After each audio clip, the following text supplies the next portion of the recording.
Everybody, we're back with some more Halo Lone Wolf. I'm joined, as always, anytime I watch anything about Halo, I'm joined by the Archo. Hello. We're going to be checking out episodes 3 and 4 today. This is a four-part series that we started watching a little while ago, but we just haven't had a chance to get back together and do it again, mainly because I'm busy boy when it comes to getting some things done. And I need to shave because I look like a Wookiee, and that's not good. I prefer the Ferris Manus face better than anything. They're the countenance of a brick. I relate because anytime my beard grows to full length, my dad calls me a yeti. Okay, so we're going to get into Lone Wolf, Issue 3. Now, this is by Halo Canon. All the descriptions in the I'm an idiot. All the links are going to be in the description down below. I have seen, and I consider this unfortunate, that Halo Canon has stepped back to deal with personal things and might not be coming back. I learned about this a couple of days ago. Me and Argo talked about it, and I hope they're doing okay. I hope everything's okay, and I get it. I understand, but I'm just hoping everything's okay, and we'll have them back before too long. Oh yeah. Art thou ready, Oracle? Oh yeah. Alright, now time for me to fumble hitting buttons. Here we go. Issue 3. Dun, dun. Okay, that's enough of that joke. Another month, another issue of Lone Wolf graces us with the continued story of Linda 058. The story continues to intrigue, so let's dive right in. The comic opens with Linda and Athos discussing the true objective of their mission, the recovery of Gabriella, an AI who holds the complete history of humanity. And I mean the complete history, from old Earth to each and every colony, and, as Athos notes, the sole complete record of all that was fought for and lost on Reach. Linda's reaction. Okay, I had been under the assumption that it was going to be the history of humanity from like way, way back when. Yeah, no, the UNSC doesn't really have complete access to that. The only inkling of it they've gotten were the fragmented and honestly very vague memories of 343 Guilty Spark, actually. Reaction is probably the closest. And a document called The Born Stellar Relations, which it's a whole thing, but it appears in this case that the crucial information is a lot of the classified and dangerous stuff that was on Reach when it got invaded, which I forgot about, actually. Oh. Closest to upset that we've seen from her, questioning the importance of Gabriella over the lives of the survivors, and asking Athos if there are any other hidden directives. To his credit, Athos does seem sincere when he says no, and in a callback to issue 1, asks Linda if she'd like to lodge a complaint. From there, Linda resolves to finish the mission by starting with seeing what it is that Chen discovered, though not before correcting Athos on one point. What they fought for on Reach was each other. So wow, few things to address right off the bat here. First, Gabriella. My buddies Harspus and the Eld, and probably others, correctly theorized that Gabriella would be the AI after the last issue. In case anyone doesn't recall, Gabriella is the AI that will act as caretaker and guide for Outpost Discovery. Her having a complete history of humanity makes her perfect for such a role, but I digress. Second is Linda's reaction to all this. I feel like, and I feel it's kind of obvious, she's keeping her true emotions hidden, playing them close to the chest, as it were. But more than that, I can't help but connect her reaction to prioritizing Gabriella over the survivors to the events of Halo Collateral Damage, where Blue Team were forced to abandon a group of insurrectionists after promising to save them. While that series primarily focused on John and his reaction, I have no doubt it left an Okay, seriously, that frame is any time I envision any planetary governor thinking they can talk to a space marine however they want. Look at that face right there. That face right there, that is you're really barking up all the wrong trees in the park here. Fucking chihuahua barking at a pit bull. Yes, of course. It's like, good lord. This guy right here, the guy in the 117 is looking at him like, I've eaten burritos bigger than you. It's On the rest of anytime that happens, it's always the bigger person thinking, "Oh, I see. You have a small penis." Of course. Oh god. Blue team as well. Linda's characterization has been sparse over the years, to say the least, so it's nice to see how she reacts to situations when she's on her own. After this comic is done, I really hope we get to see more of her.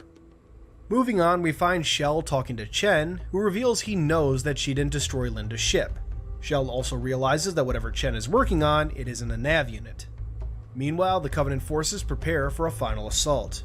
Though originally ordered to interrogate the humans, the officer doesn't believe it will return anything useful if it returns anything at all, vying instead to wipe them out and study their records and equipment later. Back at the camp, things are getting heated as Shell tries to get everyone to see Chen for the lying piece of shit that he is. She takes down 2 men holding her back and levels a pistol at Chen's head. And surprisingly, Davidson takes Shell's side. Rambo after rehab. The steroid withdrawal just... Oh my god. It's like, he looks like a combo of Goku and Rambo, and it's just not working. Good to see some people are thinking independently. Before things escalate further, however, Linda jumps in, quickly confiscating everyone's weapons. She then offers to fix or restore the old nav unit if Chen can take her to it. Chen, of course, notes that it's hours away, but being a Spartan, Linda can have that time. The two then set out while the rest of the survivors begin moving supplies to their new build ship. Up cliff sides and down ice walls, Linda and Chen make their way to the crash site of the Promise of Dawn. All the while, Athos notes that this could easily be a trap. And of course, we get more witty banter between him and Linda. The two have some great chemistry together that I'd love to see more of someday. Anyway, on the way, Chen also talks about how he'd go climbing as a kid and asks Linda about her childhood.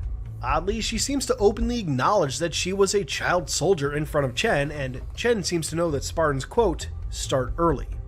Now, I can understand Chen knowing the truth, or a version of the truth, about Spartans. He's former Oni. Regardless of clearance level, it's entirely likely, entirely probable even, that he would hear rumors at the very least, especially being stationed on Reach.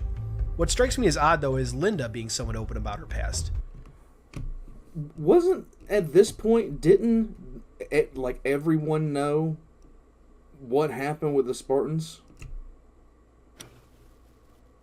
It might have been a year or two after this. Oh, okay.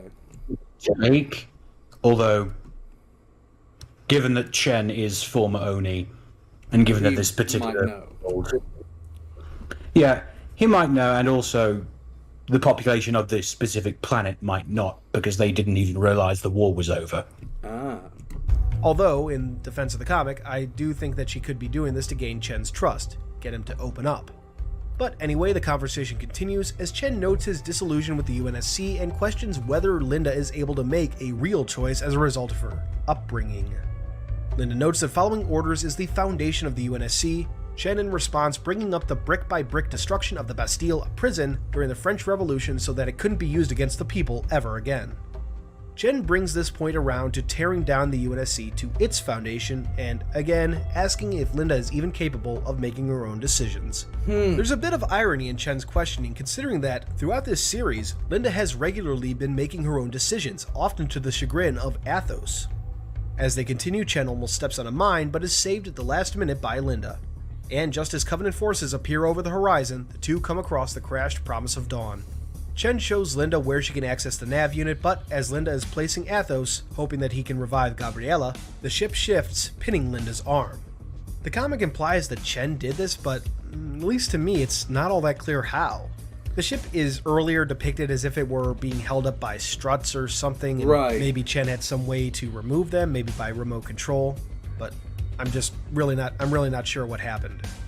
Anyway though, as Linda frees herself, Chen deploys a pair of turrets, straight out of Halo Reach, and offers Linda a final choice: die on the mountain or join his new foundation.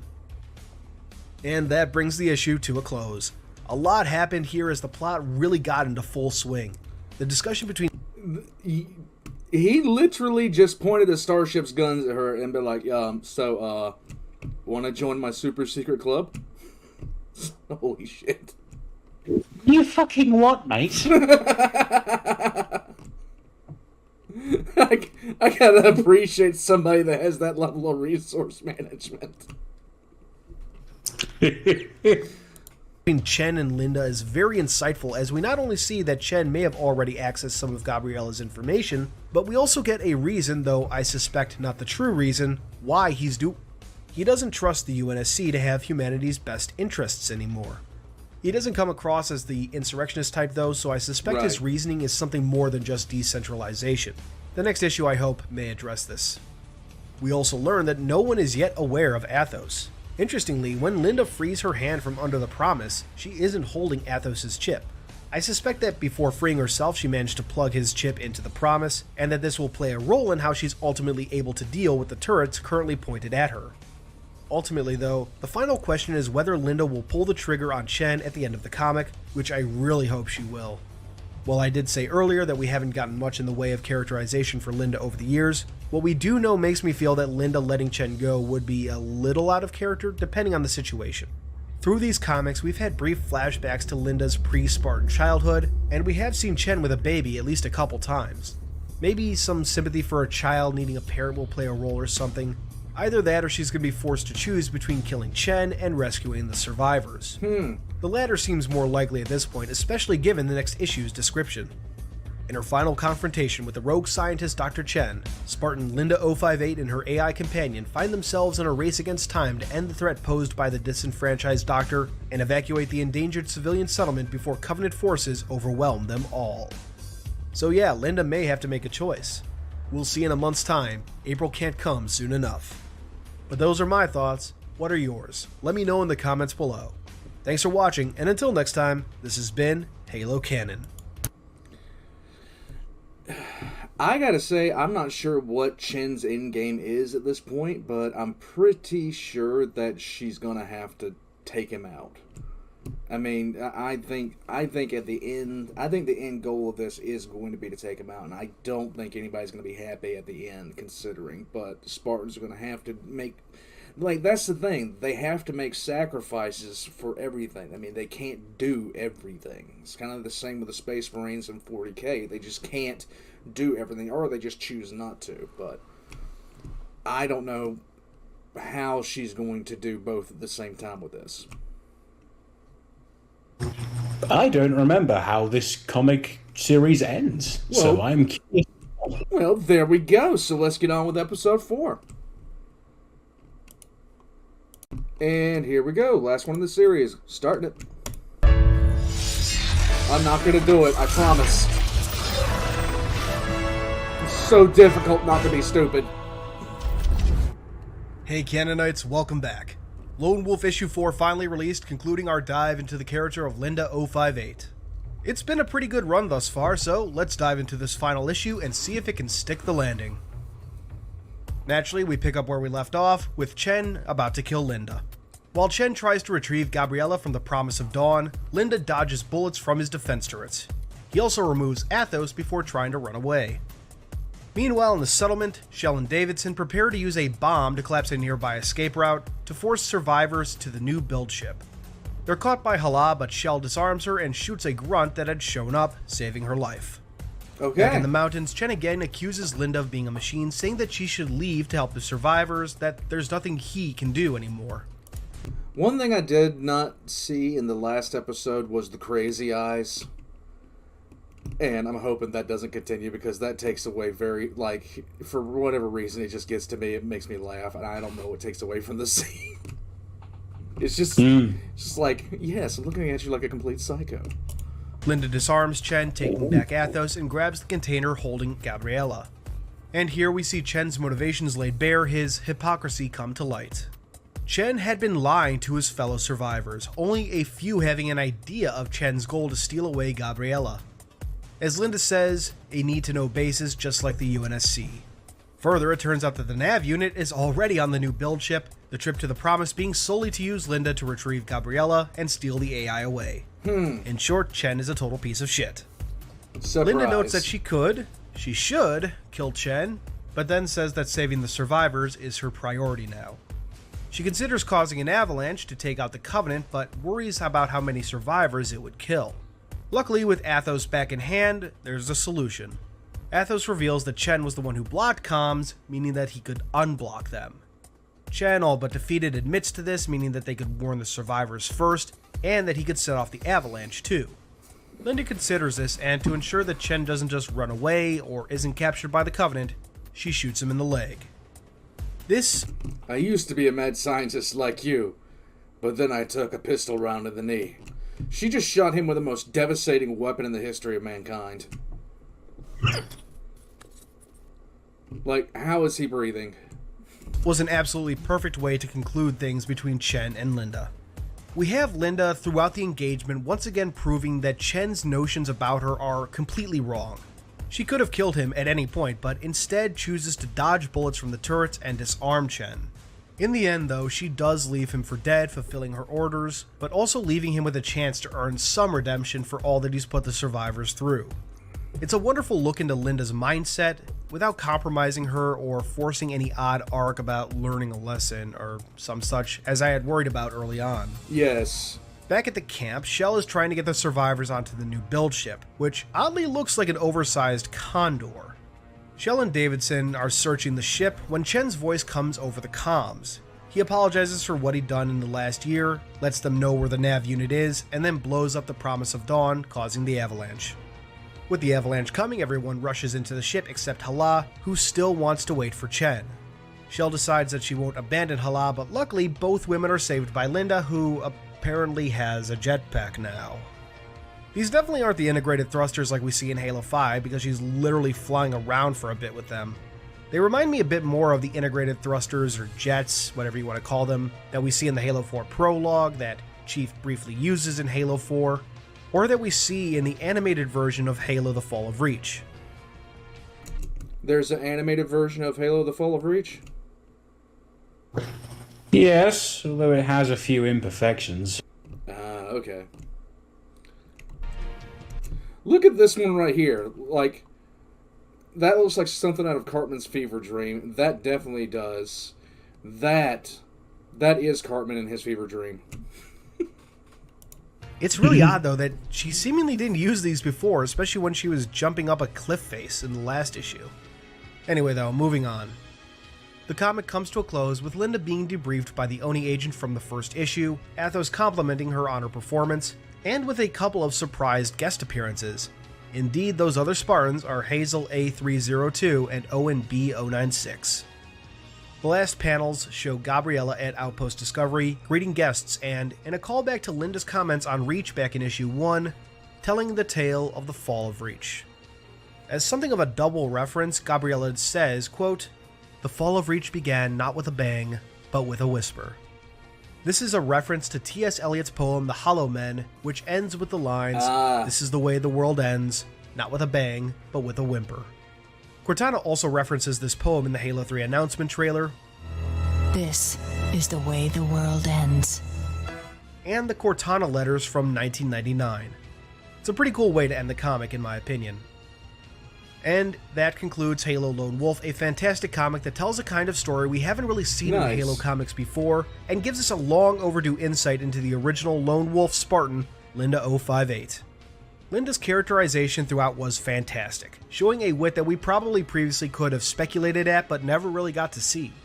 This was compounded by her interactions with Athos, the two often trading witty comments and jabs. Speaking of, Athos was a great way to get into the mind of Linda without literally getting into her mind.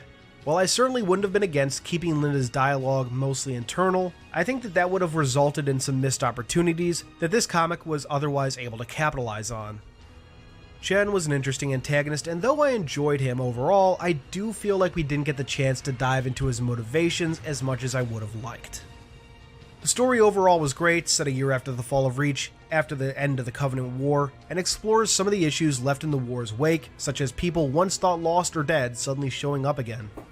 The MacGuffin this time was the AI Gabriella, which, like Collateral Damage, was a nice break from the usual Forerunner weapon number 44521. This is true. Overall, it's been a breath of fresh air lately to take a break from Forerunner artifacts as the primary driving force behind a Halo story. So much so that I think I'm ready for a return to Forerunner artifacts in a prominent way in upcoming Halo stories if 343 decides to do that.